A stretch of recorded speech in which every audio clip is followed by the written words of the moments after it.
I saw in Louisiana a live oak growing. All alone stood it, and the moss hung down from the branches.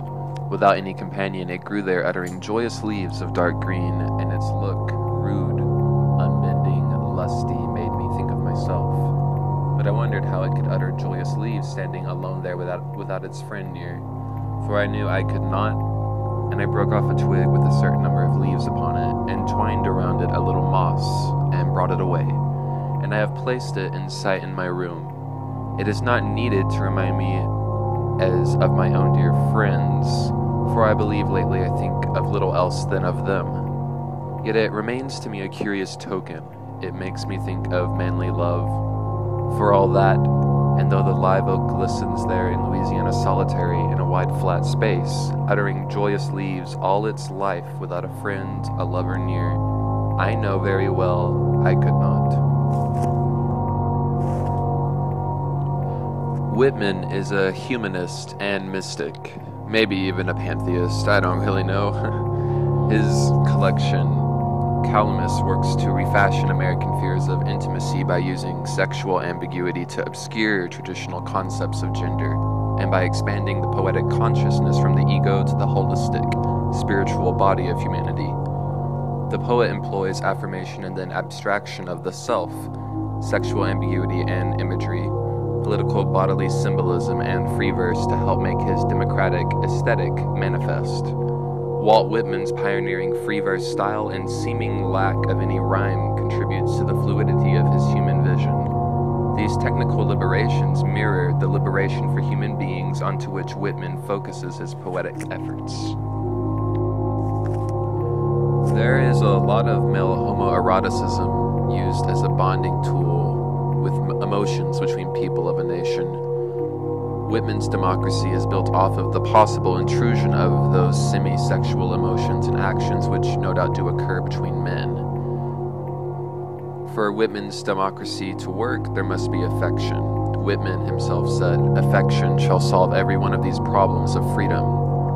In representing the intimate and physical love of male comrades and lovers, Whitman eases the tension between public performance and private perversity by legitimizing refeminization of male-male love. Pollack says that the tropes of marital fidelity, comradeship, and brotherhood mystify the politicized gender anxieties that are aroused by homoerotic relationships, and that they also help to ease the tension in the poetry. There are plenty of erotic reveries in Whitman's poetry designed to reconfigure the anxiety-producing, competitive, or even punitive structure of desire that impeded or precludes male intimacy. This epiphanic reverie is cerebral and dreamy. The sort of intimacy emergence of different entities emerges as a key component of male bonding. Whitman is often sentimental. He detests solipsism. In line 5, Whitman confesses that if he were alone like the oak tree, he would not be able to flourish with so much joy. Whitman distinguishes himself from this leafy precursor through his need for intelligent affection, brotherhood. While he sees similarities between the glistening oak tree and himself, in that they are both alive and strong, rude, unbending, the constant saying that he cannot thrive without friends in lines 6, 9, 10, and 14 speaks more to the poet's and reader's understanding that man is not synonymous with the tree.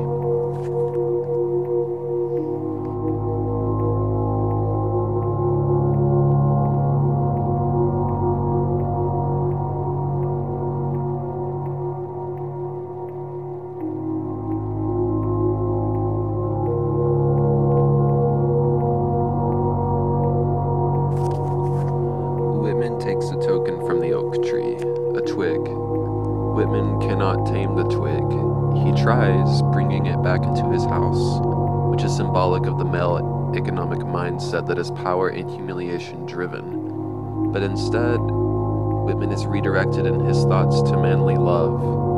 Whitman romanticizes the tree's freedom from the conventional rivalries of male gendering, and he wishes to appropriate the tree's subversive, covertly radicalized power.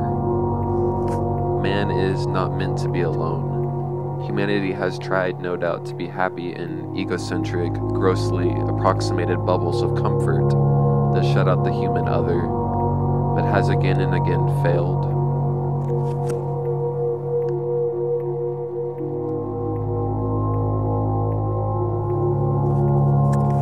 The America Walt Whitman envisions is a new assembly where the neglected are brought back to the public sphere and boundaries that have proved to be impediments to empathy are demolished.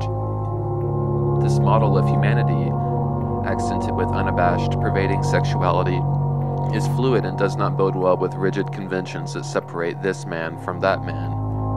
In order to keep the ocean of humanity alive and unstagnated, Whitman asks the reader to lift the veil that separates him or her from the strangers of society. As the poet retires and goes to sleep, he does not put down his pen, but goes on dreaming of and anticipating a humanity that lovingly and intimately embraces all people, lifting them out of the dark and taking on each of their plights.